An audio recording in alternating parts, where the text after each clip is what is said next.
কুরবানি কখন থেকে চালু হলো? কুরবানি কখন থেকে চালু হলো?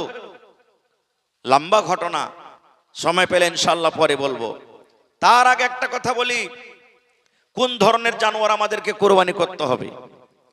মেলায় মানুষ বাজারে যাবে, প্রত্যেক বছর শুনবে, তাও ফোন করবে, হাজি মাওলানা কোন ধরনের জানোয়ার কিনবো?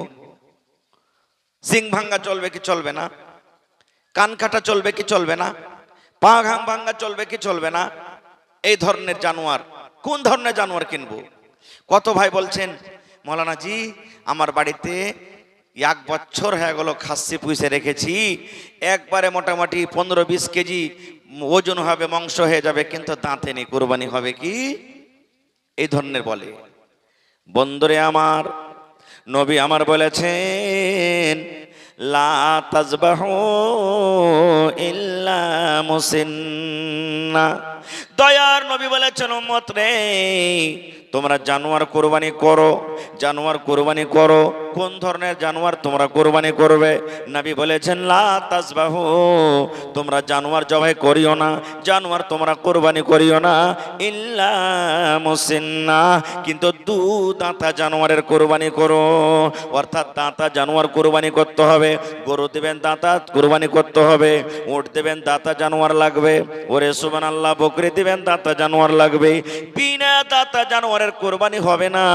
নবী আমার বলেছেন খাসি তোমাকে কুরবানি দিতে গেলে দাঁতা লাগবে, বিনা দাঁতা জানোয়ারের তোমার কুরবানি হবে না। দাঁতা জানোয়ারের কুরবানি লাগবে। আপনার কুরবানির কেজি গোশত যাই কিছু হয়ে যায় ওইটা দেখার নাই, রাসূলের হাদিস দাঁতা জানোয়ার লাগবে। এবারে কিন্তু আমাদের মধ্যে খাসি কুরবানি দিই, পাঁঠি কুরবানি কেউ দিনে দিছে কি? আইব মনে করছি আমরা, আইব মনে করছি। আল্লাহর কোরআন বলছেন যে তুমি পাঁঠি কুরবানি দিতে পারো, যেমন আপনি খাসি কুরবানি দিচ্ছেন, উট দিচ্ছেন, উটনি কুরবানি দিচ্ছেন, গাই দিচ্ছেন, গরু দিচ্ছেন। এই মতো আল্লাহ তাবারাক ওয়া তাআলা কোরআনে বলছেন যে তুমি খাসি যেমন কুরবানি দিচ্ছ, তো বকরিও কুরবানি তুমি দিতে পারো, কোনো অসুবিধা নাই। এই লাগে যদি কোনো ভাই চাহেন যে আমি বকরির কুরবানি দিব, তো বকরির কুরবানি দিতে পারেন আপনি, কোনো অসুবিধা নাই, বকরির কুরবানি আপনি করেন। এবারে কুরবানি করতে গিয়ে আমরা একটা ভুল করছি। আল্লাহ রাসূল বলেছেন একটা জানোয়ার আপনি খাসি জবাই করে দিলেন বা আরো অন্য কোনো জানোয়ার কুরবানি করে দিলেন, একটা জানোয়ার কুরবানি করলেন, একটা গোটা জানোয়ার একটা বাড়ির গোটা পরিবারের তরফ থেকে যথেষ্ট। পরিবার বলতে আপনি বাড়িতে আছেন, আপনার বেবি বাড়িতে আছে, আপনার বেটা বেটি বাড়িতে আছে, আপনার সাথে আপনার মা বাবা আছে, আপনার ছোট ছোট ভাইয়েরা নাবালক হয়েছে, এখনো বালিগ হয়নি, এগুলো হলো আপনার পরিবার। আপনার বাড়িতে যত পরিবার রয়েছে সমস্ত পরিবারের তরফ থেকে একটা গোটা জানোয়ার যথেষ্ট। আপনি যখন কুরবানি করবেন নিয়াতটা করে দেন, এই আল্লাহ এই জানোয়ারটা আমি আমার বাড়িতে যত ছেলে মেয়ে আছে, আমার বাড়িতে আমার মা আছে, আমার বাড়িতে আমার আব্বা আছে, আমার বাড়িতে আমার বিবি আছে, আমার বাড়িতে আমি আছি, আল্লাহ সকলের তরফ থেকে এই জানোয়ারকে আমি তোমার রাহে কুরবানি করে দিলাম। কিন্তু আমরা কুরবানি করবো কেমন করে জানেন?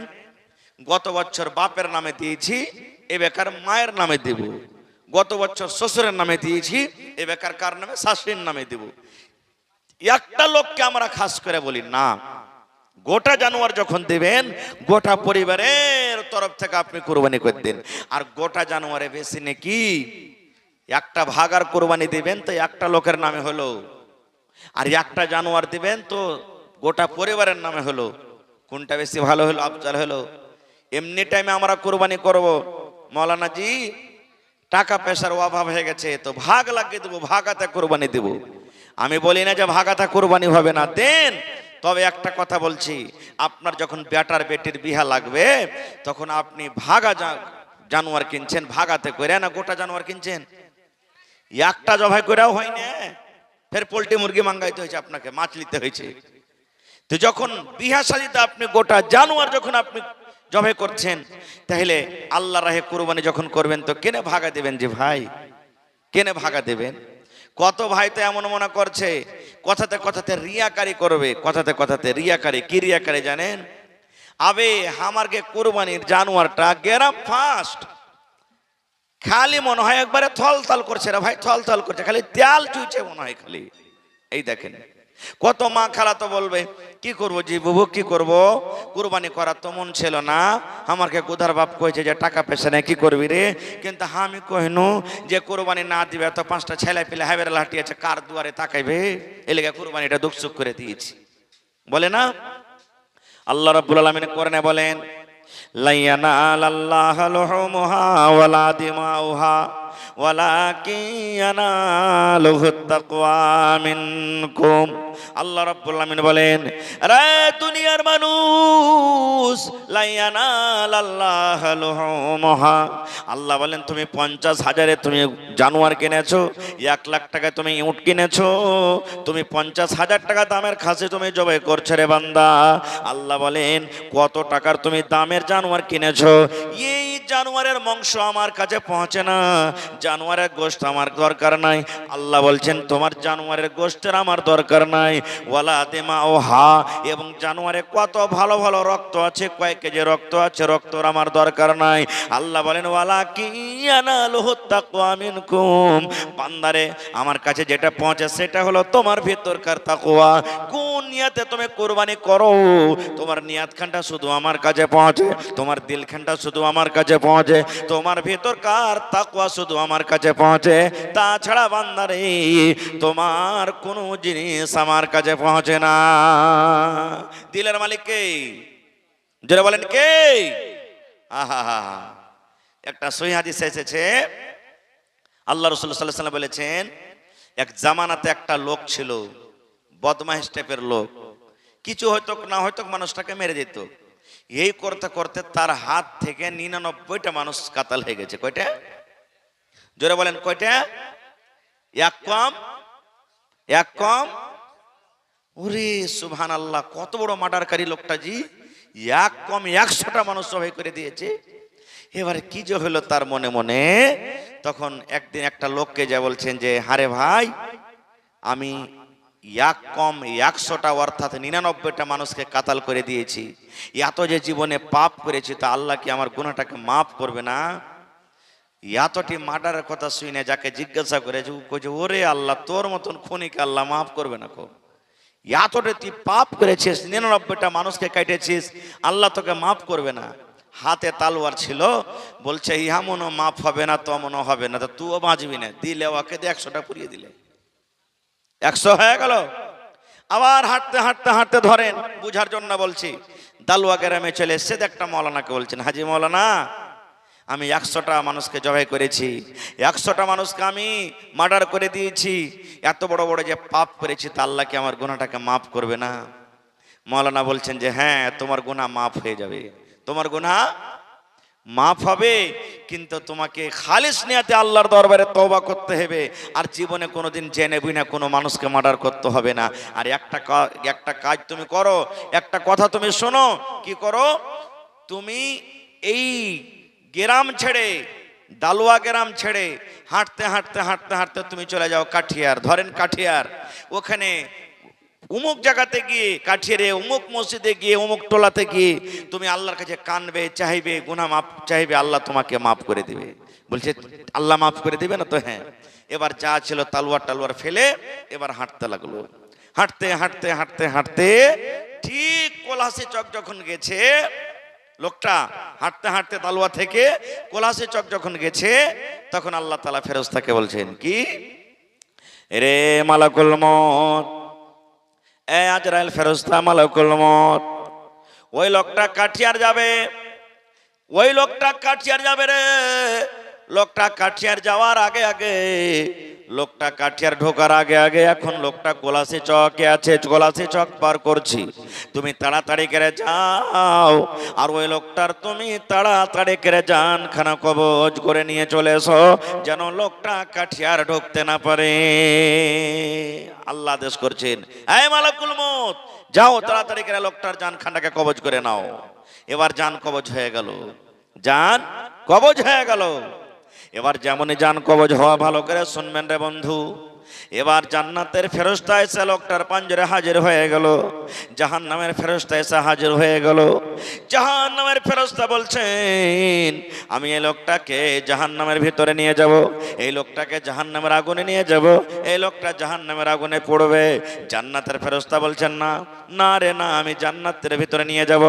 এ জাহান্নামের ফেরেশতা রে, এই লোকটাকে আমি জাহান্নামের আগুনে আমি যেতে দেব না, এই লোকটাকে আমি আল্লাহর জান্নাতের ভিতরে নিয়ে যাব। জাহান্নামের ফেরেশতা বলছেন, না জাহান্নামে নিয়ে যাব। জান্নাতের ফেরেশতা বলছেন, না জান্নাতের ভিতরে নিয়ে যাব। ওরে সুবহানাল্লাহ।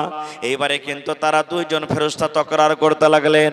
তকরার করতে করতে এবার জাহান্নামের ফেরেশতা বলছেন, হে জান্নাতের ফেরেশতা রে, তুমি কেন লোকটাকে জান্নাতের ভিতরে নিয়ে যাবে? কি দুনিয়াতে আমল করেছে, কোন আমলের কারণে তুমি লোকটাকে জান্নাতের ভিতরে নিয়ে যাবে? এবার জান্নাতের ফেরেশতা বলছেন, জাহান্নামের ফেরেশতা তুমি বলো তো লোকটাকে কোন আমলের কারণে জাহান্নামের ভিতরে নিয়ে যাবে? এবার জাহান্নামের ফেরেশতা বলছেন, এই জান্নাতের ফেরেশতা রে, লোকটা জীবনে জানো তুমি 100টা লোককে মার্ডার করেছে, 100টা লোককে মার্ডার করেছি। এর মধ্যে কত ভালো মানুষ আছে, কত মাওলানা আছে, কত হাজী সাহেব আছে, কত নেককার দিনদার মানুষ আছে। 100টা মানুষকে কুরবানি করেছে, জবাই করেছে। এই লোকটার জীবনে শুধু পাপ, জীবনে শুধু পাপ, নেকি বলে কিছু নাই। এই জন্য আমি এই লোকটাকে জাহান্নামের ভিতরে নিয়ে যাব। এবার জান্নাতের ফেরেশতা বলছেন, না না না না, আমি একে জাহান্নামে যেতে দেব না। জাহান্নামের ফেরেশতা বলছেন, কেন তুমি যেতে দেবে না? বলছে, জাহান্নামের ফেরেশতা রে, এই জন্য আমি যেতে দেব না রে ফেরেশতা। এই লোকটা আমি জানি 100টা লোককে মার্ডার করেছি, আমি জানি 100টা লোককে কাতাল করেছে, 100টা লোকের খুনি। আমি জানি এই লোকটা 100টা লোককে দুনিয়া থেকে মিটিয়ে দিয়েছে। কিন্তু মার্ডার করে দেওয়ার পর এই লোকটা এমন ভাবে আল্লাহর দরবারে তওবা করেছে, মার্ডার করে দেওয়ার পরে এমন আল্লাহর কাছে কান্দা কাটা করেছে, আল্লাহর দরবারে এমন ভাবে তওবা করেছে যে নিয়াতটা আমরা জানি না, তুমিও জানো না, দুনিয়ার কোনো মানুষ জানে না, কিন্তু জানছেন একমাত্র কে? আল্লাহ। আল্লাহ জানছেন। এই জন্য এই লোকটাকে আমি জান্নাতের ভিতরে নিয়ে যাব। এই লোকটার কান্দাকে আল্লাহ কবুল করে নিয়েছে রে, এই লোকটার তওবাকে আল্লাহ কবুল করে নিয়েছে। এই লোকটা মনে মনে যে আল্লাহকে ডেকেছে, আল্লাহ রাব্বুল আমিন তার ডাককে কবুল করে নিয়েছি। এই জন্য আমি এই লোকটাকে জান্নাতের ভিতরে নিয়ে যাব। নারে তাকবীর। নবী তোমার নাম শুনিয়া পাগল আমার মনটা গো, নবী একবার দেখা দিও গো, নবী একবার দেখা দিও গো। কিয়ামতে দিও গো দেখা, দেখব নয়ন ভরে গো। হাসরেতে দিও গো দেখা, দেখব নয়ন ভরে গো। নবী একবার দেখা দিও গো, নবী একবার দেখা দিও গো। কেউ মানতে রাজি হই না। জাহান্নামের ফেরেশতা বলছেন, আমি জাহান্নামে নিয়ে যাব। জান্নাতের ফেরেশতা বলছেন, জান্নাতে নিয়ে যাব। এবারে আল্লাহ তাআলা একটা ফেরেশতাকে পাঠালেন ইনসাফ করার জন্য, যাওয়ারকে ইনসাফ করে দাও। এবারে তারা দুজন তকরাতকরি করছে, লোকটা হেঁটে চলে আসছেন। এবার তারা বলছেন, জি দোয়া করে দিয়েছি। তারা বলছেন যে ভাই আমরা ঝগড়া করবো না খো। জান্নাতের ফেরেশতা জাহান্নামের ফেরেশতা বলছেন, ওই লোকটা যে চলে আসছে, যেটা ফয়সালা করে দিবে আমরা মেনে যাব। এবার লোকটা পাঞ্জরে এসেছে, আশা পর তখন বলছেন যে, হারে ভাই কি কারণে তোরা তকরার করছিস? জাহান্নামের ফেরেশতা জান্নাতের ফেরেশতা নিজের নিজের বয়ান সামনে রেখে দিলে। সামনে রেখে দেওয়ার পর তখন বলছে, আচ্ছা ভাই এই লোকটা কোথা থেকে আসছে? বলছে দালুয়া থেকে আসছে। বলছে যাবে কোথায়? তো কাঠিয়ার যাবে। যে জায়গাতে মরেছে ওই জায়গাটার নাম কি? তো কোলহাসি চক। আপনারা বলেন দালুয়া বেশি কাছে না কাঠিয়ার বেশি কাছে? জোরে বলেন। জি, কোলহাসি চক থেকে কাঠিয়ার বেশি কাছে না দালুয়া কাছে? হ্যাঁ, লোকটা মরেছে কোথায়? হ্যাঁ, কোলহাসি চকে। বুঝার জন্য বলছি, আপনাকে মনে করিয়ে না যে তাহলে কোলহাসি চকে মনে হয় মরেছে নাকি, বুঝার জন্য বলছি। এবার কিন্তু নাপা হলো জমিনটা। নাপতে নাপতে দেখছে, ওরে আল্লাহ, লোকটা যাবে কাঠিয়ার, কাঠিয়ার কাছে আছে। আর দালওয়া থেকে গেছে, দালওয়া দূরে হয়ে গেছে। এবার ফেরেশতা বলছেন, আল্লাহর বান্দারে, এ জান্নাতের ফেরেশতা, তুমি একে লোকটাকে জান্নাতের ভিতরে নিয়ে চলে যাও। কি বলছেন? ফাইসালা হয়ে গেল, লোকটাকে জান্নাতের ভিতরে নিয়ে চলে যাও। এই জাহান্নামের ফেরেশতা, এই লোকটা কিন্তু জাহান্নামের আগুনে যাবে না, জাহান্নামের ভিতরে যাবে না। যখন কথাটা বলা, জান্নাতের ফেরেশতা বলছেন তুমি জান্নাতে নিয়ে চলে যাও। জাহান্নামের ফেরেশতা বলছেন, কেন তুমি আমাকে বলছো যে জাহান্নামে যেতে দেব না? কেন তুমি এরকম ফয়সালা করলে? এবারে বলছে, এ জাহান্নামের ফেরেশতা রে, লোকটা যে জায়গাতে পাপ করেছিল, লোকটা যে জায়গাতে গুনাহ করেছিল, গুনার দিক থেকে, গুনার জায়গা থেকে লোকটা হাঁটতে হাঁটতে হাঁটতে নেকির দিকে বেশি এগিয়ে গেছে। নেকির জায়গাতে পৌঁছতে পারেনি, কিন্তু নেকির জায়গার দিকে বেশি লোকটা এগিয়ে গেছে। নেকির রাস্তাটা কম আছে, গুনার রাস্তাটা বেশি পার হয়ে গেছে। এই জন্য এই লোকটা আল্লাহর জান্নাতের ভিতরে চলে যাবেন। নারে তাকবীর, সুবহানাল্লাহ। তাহলে দিলের মালিক কে? জোরে বলেন, দিলের মালিক কে? আল্লাহ তাআলা। আর একটু আগে চলেন, আল্লাহ রাসূল বলেছেন, এটাও সহিহ হাদিস, এক জামানাতে আপনার এলাকার মধ্যে কোনো মানুষ মানিহারি লদ্দি দেখেছেন? মানিহারি ঘাট গেছেন কোনোদিন?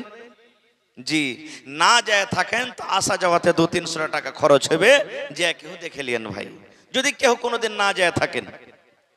এবারে ধরেন সাহেবগঞ্জ মানে ওই পার একটা লোক হাঁটতে হাঁটতে হাঁটতে হাঁটতে চলে গেছে, ধরেন পূর্ণিয়ার কোনো মানুষ চলে গেছে। এরকম সময় হইতে পারে না যে আপনার পকেটে টাকা থাকে না, পকেট মার হয়ে যায়, মোবাইল চুরি হয়ে যায়, পকেটটা খালি হয়ে যায়, এরকম সময় আসে না? আসে না? তো পূর্ণিয়ার লোকটা ধরেন চলে গেছে কোথায়? সাহেবগঞ্জ। টাকা নাই, শেষ হয়ে গেছে, বাড়ি যাব, ভাড়া লাগবে, কি দিয়ে যাব? এখানে কোনো চিনার পরিচয় মানুষ নেই, কার কাছে যাব? হাঁটতে হাঁটতে একটা গ্রামে চলে গেছে। যাওয়ার পর তখন বলছে, ভাই আমার বাড়ি হলো পূর্ণিয়া, পকেটে টাকা নাই, 1000 টাকা তুমি আমাকে দিবে কি? আপনি বলেন, যাকে চিনেন না জানেন না ওকে ধার দিবেন? জোরে বলেন, ধার দিবেন?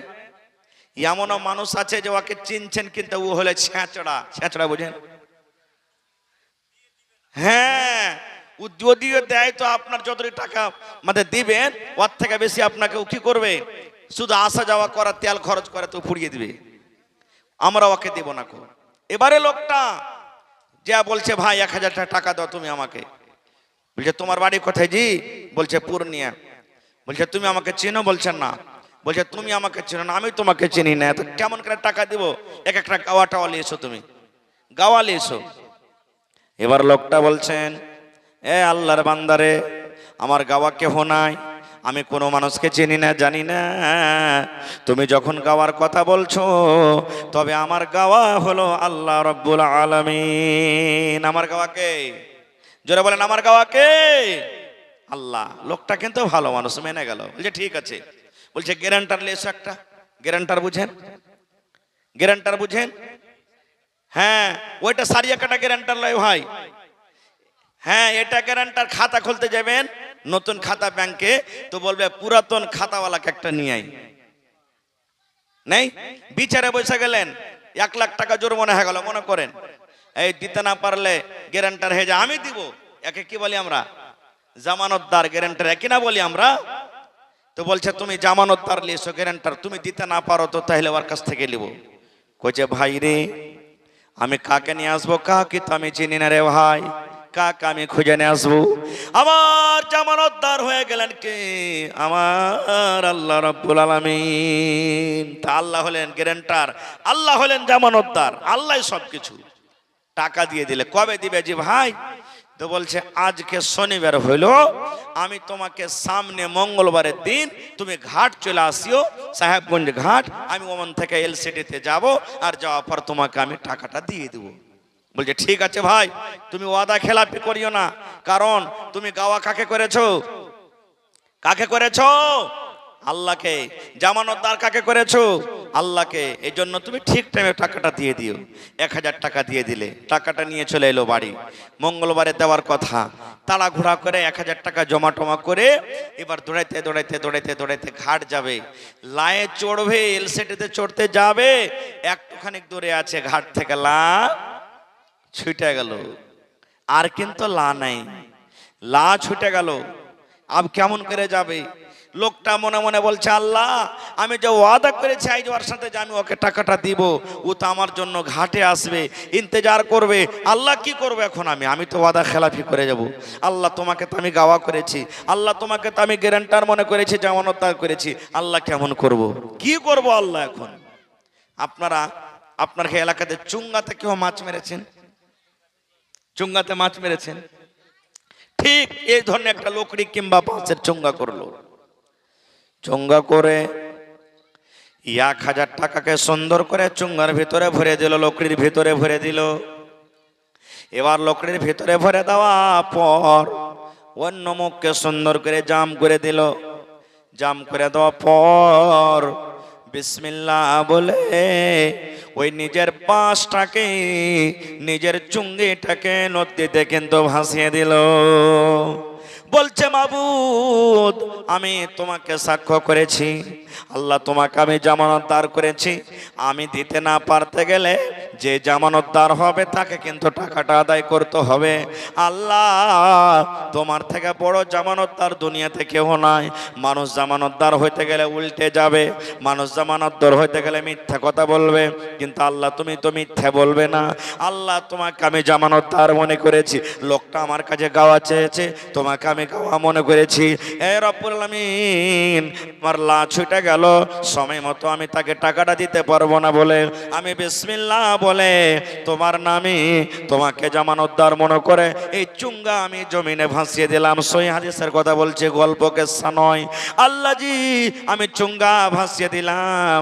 আল্লাহ যার টাকা তার হাতে তুমি তুলে দাও। সুবহানাল্লাহ। বলছে আল্লাহ যার টাকা তার হাতে তুমি তুলে দাও। বিশ্বাস হয়েছে জি ভাই? বিশ্বাস হয়েছে টাকা পৌঁছবে তার কাছে? সুবহানাল্লাহ। কেমন আল্লাহর লীলা খেলা দেখেন, আর ওরকে ঈমান কেমন মজবুত যে ভাই, ওরে সুবহানাল্লাহ। বলছে আল্লাহ জি চুঙ্গা আমি ভাসিয়ে দিলাম, আল্লাহ আমি লাঠি ভাসিয়ে দিলাম। আল্লাহ যার টাকা তার হাতে তুমি পৌঁছিয়ে দাও। আল্লাহ যার টাকা ওর হাতে তুমি রব্বুল আলামিন পৌঁছিয়ে দাও। আল্লাহ কারণ তুমি হইলে জামানতদার, আল্লাহ তোমাকে আমি জামানতকারী মনে করেছি। আল্লাহ যার টাকা তার কাছে তুমি পৌঁছিয়ে দাও। এবারে কিন্তু লোকটা ওই পারে দাঁড় হয়ে আছে, ইন্তজার করছে আমাকে আজকে টাকা দিতে আসবে লোকটা, আমি টাকা পাবো। এবারে বন্দরে লা চলতে চলতে চলতে চলতে ঘাটের ওই পারে কিন্তু লেগে গেল, সব মানুষ নেমে গেল। ওরে আল্লাহ, কিন্তু যে লোকটাকে টাকা ধার দিয়েছি ওই লোকটাকে কিন্তু দেখতে পাওয়া যায় না। সবকে দেখা যায় কিন্তু যে লোকটাকে টাকা দিয়েছে ওই লোকটাকে দেখা যায় না। লোকটা তো যাইতেই পারেনি, তো কি দেখতে পেবে? লোকটা মনে মনে আফসোস করছে, ও আমার সাথে ধোঁকাবাজি করলে, আমাকে দিবে না টাকা, ধোঁকাবাজি করলে লোকটা। আচ্ছা যাক, ও তো আল্লাহ তাবারাক ওয়া তাআলাকে গাওয়া করেছে, ও তো জামানতদার আল্লাহকে করেছে। তাইলে আল্লাহ যখন জামানতদার আছে, আমি কোনোদিন টাকা পাবোই পাবো। এই করতে করতে ওই চুঙ্গা ভাসছে আর যাইছে, ভাসছে আর যাইছে, ভাসছে আর যাইছে, ভাসছে আর যাইছে। যেতে যেতে যেতে যে সামনেখানে ও পয়সা আছে লোকদের কান্দাতে, ওই সামনেখানে যে চুঙ্গা লেগে গেল। ই মনে করছে, আচ্ছা বলেন তো, ও জানছে যে চুঙ্গাটা আমার জন্য এসেছে? জানে না। ই তখন আফসোস করে বলছে আর লোকটা আসবে না। খুব জায়গা লোকড়ি এখানটা হাতে করে লি, বাড়িতে যা লোকড়ি টকড়ি তো হইবে, জ্বালাওয়ান হইবে, হাতে করে লি লোকড়ি এখানটাকায়। ওরে সুবহানাল্লাহ, নবী আমার বলেছেন ওই চুঙ্গাটাকে হাতে করে এবার বাড়ির দিকে চলে গেলেন। বাড়িতে যাওয়ার পর দাও কিংবা হেসে দিয়ে এবার বলছে আমি তাকে জ্বালাবো, তো ফেড়ে দিই, 2 টুকরা করে দিই। যেমনই 2 টুকরা করা, সুবহানাল্লাহ, দেখছে টাকা ভরা আছে, একটা সুন্দর কিন্তু ওতে চিঠিও ভরা আছে। এবার চিঠিতে দেখছি বলছে ভাই রে, আমি তোমার কাছ থেকে 1000 টাকা আমি ধার নিয়ে গেছিলাম, আজকে দেওয়ার কথা ছিল, কিন্তু ভাই রে এই এরকম ব্যাপার, আমি যেমনই ঘাটে পৌঁছেছি লা আমার ছুটে গেল, আমি আসতে পারলাম না, তাই আমি ওয়াদা খেলাপি না হয়ে যায়, আমি আল্লাহ রাব্বুল আলামিন আলামিনকে আমি জামানত দাঁড় করেছি, আমি আল্লাহ রাব্বুল আলামিনকে সাক্ষ্য করেছি, আজকে তোমার টাকা আমি এই চুঙ্গার ভেতরে আমি ছেড়ে দিলাম, আল্লাহ রাব্বুল আলামিন তোমার টাকা তোমার হাতে আল্লাহ তুলে দেবেন। এবারে লোকটা আল্লাহর শুকরিয়া আদায় করছেন আর বলছেন, ওরে সুবহানাল্লাহ, আল্লাহ তুমি কত বড় দয়াবান, আল্লাহ লোকটা কত বড় দিলদার নেককার, আল্লাহ কত বড় লোকটা ইমানদার, যে আল্লাহ নিজের ওয়াদার পরে লোকটা কায়েম আছে, তোমার পরে কত বিশ্বাস আর ভরসা, আল্লাহ তার টাকা তুমি আমার কাছে পৌঁছে দিয়েছো। এবার লোকটা হয়তো তার পরের দিন আবার টাকা নিয়ে তার কাছে হাজির হয়ে গেছেন, আর হাজির হওয়ার পর বলছেন, ভাই 1000 টাকা তোমার কাছ থেকে আমি নিয়ে গেছিলাম ধার হিসাবে, কালকে কোনো কারণে আসতে পারেনি, এই টাকাটা তুমি নিয়ে নাও। লোকটা বলছেন, কেমন টাকা? বলছে, আরে তোমার কাছ থেকে যে টাকা ধার নিয়ে গেছিলাম, তোমাকে আমি কালকে দেওয়ার কথা ছিল মঙ্গলবারে, কিন্তু আসতে পারিনি, ওই টাকাটা তুমি নিয়ে নাও। বলছে, ভাই রে, না রে ভাই না, তোমার টাকা আমার কাছে পৌঁছে গেছে, তুমি চুঙ্গাতে টাকা দিয়েছিলে। বলছে, হ্যাঁ। বলছে, তাহলে তোমার টাকা ভাই তুমি নিয়ে চলে যাও, আমি তোমার টাকা কিন্তু পেয়েছি। এই জামানার মানুষ যদি আমরা হইতাম, তো 1000 টাকা তো পেয়েছি, ওপর থেকে এইটাও বেমানি করে আমরা রেখে নিতাম। এরকম হয় না ভাই মুসলমান? তবে আল্লাহ তাবারাক ওয়া তাআলা অন্তরের মালিক, দিলের মালিক আল্লাহ তাবারাক ওয়া তাআলা। আল্লাহ অন্তর দেখে, দিল দেখে, আমার আপনার কুরবানির জানোয়ার আল্লাহ তাবারাক ওয়া তাআলা দেখে না। ভাইরে, আমি আপনি যতই দামের যত টাকার কুরবানি জবাই করি, আপনারা বলেন তো ইসমাইল নবী থেকে কি বেশি দামি হতে পারে? ইসমাইল নবী থেকে দামি হতে পারে? জীবনে হতে পারে না। আল্লাহ কোরআনে বলছেন, 80-85 বছর বয়স ইব্রাহিম নবী আল্লাহকে বলছেন, রব্বে হাবলি মিনাস সালিহিন, হে আল্লাহ তুমি আমাকে একটা নেক সন্তান দাও, আল্লাহ সালেহ সন্তান দাও। আল্লাহ আমার বয়স 80-85 বছর হয়ে গেছে, আল্লাহ এখন পর্যন্ত সন্তান হয়নি, আল্লাহ তুমি একটা নেক সন্তান দাও। আল্লাহ আদেশ করলেন, ফাবাশশারনাহু বিগুলামিন হালিম, হে ইব্রাহিম যাও, তোমাকে আমি একটা সন্তান দিলাম, তোমার সন্তানটা একবারে হুঁশিয়ার হবে, চালাক ছেলে হবে। মেলায় কথা মাঝখানে আছে, আমি ওদিকে যাব না। যখন ইসমাইল আলাইহিস সালাম, মানে ইসমাইল নবীর বয়স 5 বছর, 6 বছর, 7 বছর যখন বয়স হলো, আল্লাহ ইব্রাহিম নবীকে স্বপ্ন দেখেছেন, ইব্রাহিম তোমার কলেজার টুকরা তোমার বেটা ইসমাইলকে আমার রাহে তুমি জবাই করো, কুরবানি করো, তোমার বেটাকে আমার রাহে কুরবানি করো, জবাই করো। সুবহানাল্লাহ, কেমন পরীক্ষা দেখেন রে ভাই। এই তালুয়া গ্রামের মায়েরা খালারা, কেমন পরীক্ষা ইব্রাহিম নবীকে আল্লাহ করছেন। বলছেন, তোমার বেটাকে আমার রাহে কুরবানি করো, গলাতে তার ছুরি দিয়ে আমাকে আমার রাহে তুমি জবাই করো। সুবহানাল্লাহ। ইব্রাহিম নবী ছুরি নিয়ে এলেন হাতে, ছুরি নিয়ে এলেন আর ছুরি নিয়ে হাঁটতে লাগলেন। কোথায়? মক্কাতে, যেখানে জমজমের কুয়া আছে এখন, ওই জায়গা চলে গেলেন। মক্কাতে চলে গেলেন, যেখানে কাবা শরীফ আছে, চলে গেলেন। চলে যাওয়ার পর ইব্রাহিম নবী বেটাকে ডাকছেন, আলাদাভাবে গোপনীয় ভাবে ডাকছেন, আর ডাকা পর বলছেন কি জানেন? ইয়া বনাইয়া, হে আমার কলেজার টুকরা সন্তান, ইন্নী আরা ফিল মানামি আন্নী আযবাহুকা, হে আমার সন্তান, আল্লাহ রাব্বুল আমিন আমাকে স্বপ্ন দেখালছেন বেটারে, আমি স্বপ্ন দেখেছি, আল্লাহ স্বপ্নের মাধ্যমে আমাকে আদেশ করেছেন, স্বপ্নের মাধ্যমে আল্লাহ ওহী করেছেন যেন আমি তোমাকে জবাই করি, তোমার গলাতে আমি ছড়িয়ে দিয়ে যেন তোমাকে আমি জবাই করছি। এই বেটা ইসমাইল, আমি তোমার গলাতে ছুরি দিয়ে যেন তোমাকে জবাই করছি। ফানজুর মাজা তারা, বেটা তোমার মত কি, তোমার রায় কি? বেটা তুমি আল্লাহ রাহে কি কুরবানি হবে? তুমি আল্লাহ রাহে কি জবাই হবে? যেমন কথাটা বলা, ইসমাইল নবী বেটাকে বলছে, আব্বাকে বলছেন, ইয়া আবাতি ফাআল মা তুমার, আব্বা গো আল্লাহ রাব্বুল আমিন যেটা আদেশ করেছেন সেটা আপনি করেন আব্বা। আল্লাহ রাব্বুল আমিন আমাকে কুরবানি করার আদেশ করেছেন, আপনি আমাকে কুরবানি করেন, আল্লাহরে আমি কুরবানি হয়ে যাব। ইয়া আবাতে ফাল মা তোমার সাতাজদুনি, ইনশাআল্লাহু মিনাস সাবিরিন। আব্বা গো, আমি আল্লাহর কুরবানি হয়ে যাব। আব্বা, আপনাকে যেটা আল্লাহ আদেশ করেছেন, আপনি নিজের আল্লাহর আদেশটা আপনি পালন করেন, আল্লাহর হুকুমটা আপনি পালন করেন। আল্লাহ রাব্বুল আমিনের দরবারে আমি কিন্তু কুরবানি হয়ে যাব। আব্বা, আরো একটা কথা শোনেন, আপনি যখন আমাকে জবাই করবেন আমি ছটফট করব না। আব্বা গো, যখন আপনি আমাকে কুরবানি করবেন আমি আপনার ছুরির তলা থেকে পালিয়ে যাব না, আপনি লড়াচড়া আমি করব না। আল্লাহরে আপনি আমাকে জবাই করে দেন, আল্লাহরে আমি কুরবানি হয়ে যাব। সাথে যেত ইনশাআল্লাহু মিনাস সাবিরিন, নিশ্চয় আপনি আমাকে সবরকারীদের মধ্যে পাবেন, ধৈর্যশীল পাবেন। ভাই আমার, যখন মিনার মাঠে নিয়ে চলে গেলেন, কাকে? ইসমাইল নবীকে মিনার মাঠে নিয়ে চলে গেলেন। আল্লাহ বলছেন ফালাম্মা আসলামা ওয়া তাল্লাহু লিল জাবিন, ইসমাইল নবীকে জবাই করার জন্য যখন মিনার মাঠে নিয়ে চলে গেলেন, বাপ রাজি হয়ে গেলেন ইব্রাহিম নবী বেটাকে জবাই করব, আর বেটা ইসমাইল রাজি হয়ে গেলেন যে আমি আব্বার হাতে কুরবানি হয়ে যাব আল্লাহর রাহে। এবার মুখের ভরে যখন তাকে শুইয়ে দেওয়া হলো, কাকে? ইসমাইলকে। এখন মনে হয় কুরবানি করে দিবেন, ছাড়বেন না। আল্লাহ তাআলা ওই টাইম ওই সময়তে জিবরিল ফেরেশতাকে বলছেন, জিবরিল, আমার নবী পাগল হয়ে গেছে রে, যতক্ষণ পর্যন্ত বেটাকে কুরবানি না করবে ততক্ষণ পর্যন্ত ছাড়বে না। যাও জান্নাত থেকে দুম্বা নিয়ে যাও, আর দুম্বা নিয়ে তার ছুরির তলাতে রাখবে, আর ইসমাইলকে তার ছুরির তলা থেকে তুমি হটিয়ে নিবে। ভাই আমার, তখন থেকে এই যে কুরবানির সিলসিলা শুরু হয়ে গেল। তার আগেও কুরবানি ছিল, কিন্তু তখন থেকে যে কুরবানি হলো, আল্লাহ আদেশ করলেন বেটাকে আর কুরবানি করতে হবে না, প্রত্যেক বছরে বছরে তোমাদেরকে একটা করে জানোয়ার কুরবানি করতে হবে।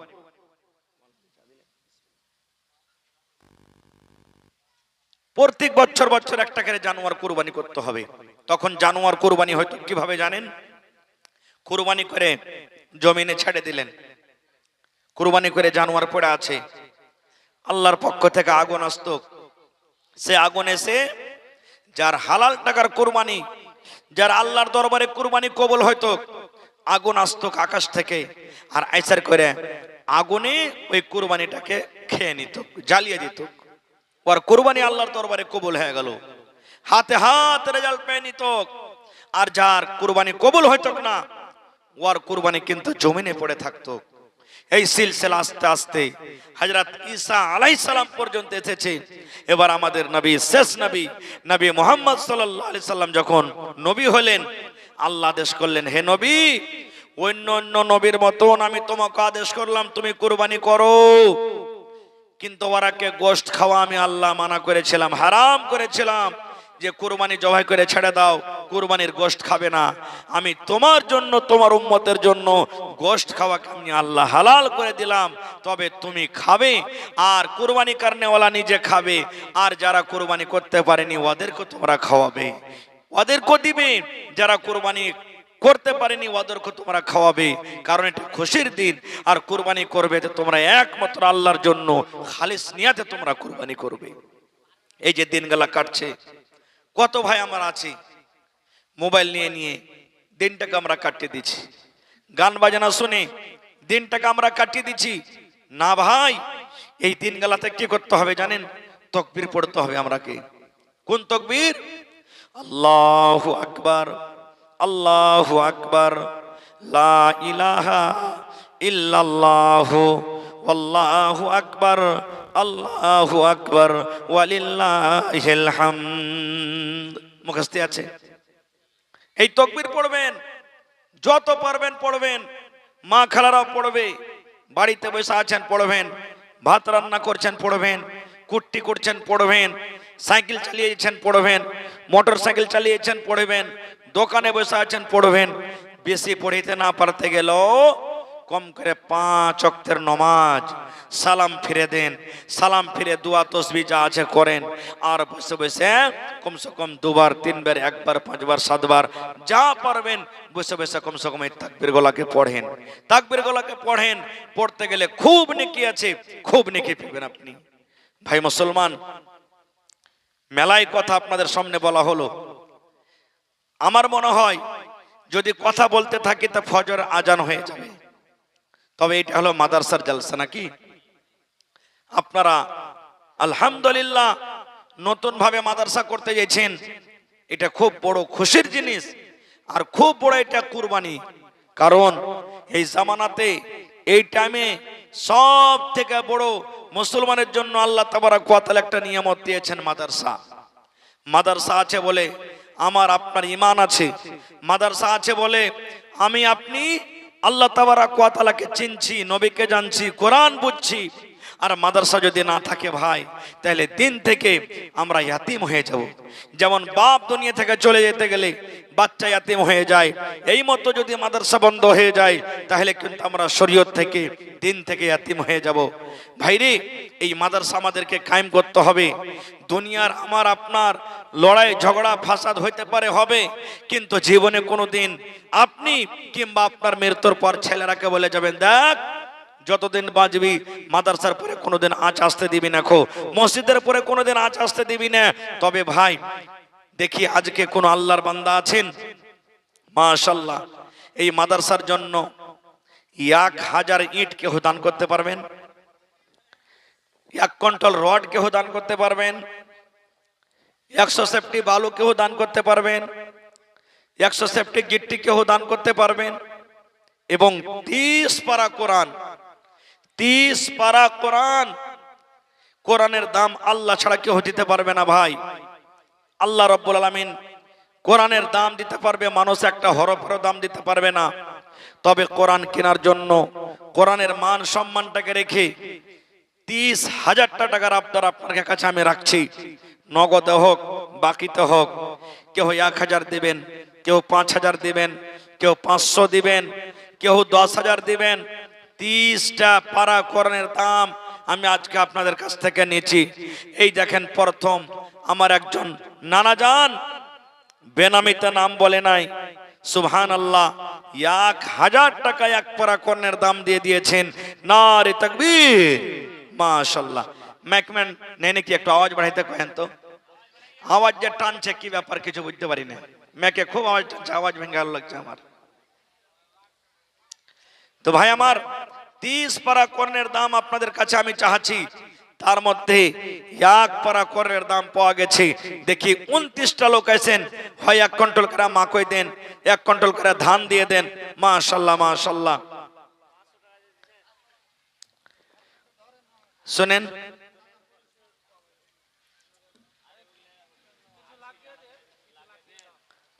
ভুট্টা লাগাননি, ভুট্টা 1 কুইন্টাল ভুট্টা গালা দেন। নানাজি আইসেন, সালাম করে পাংখাটাও দিকে করে। আল্লাহ তাআলা যাকে যেরকম দিয়েছে ওই হিসেবে আপনারা দান দেন। জি, তো 500 টাকায় দিয়েছেন, যে বাকি লাখে দেন। 2000 টাকা কমসে কম করেন 2 পারার দাম। জি, 1000 পাংখাও দিকে ঘুরেন, ভাই দিকে ঘুরেন। শুনেন না,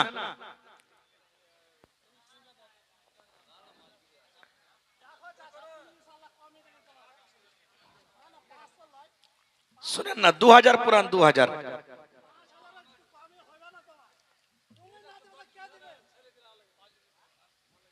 আচ্ছা 2000 করেন না, 2000। জি, এখানে তো বাহিরকার কোনো মানুষ আসবে না, আপনাকে দিতে হবে, মোটা মোটা করে দিতে হবে আপনাকে। 1000 লেখেন, 1000।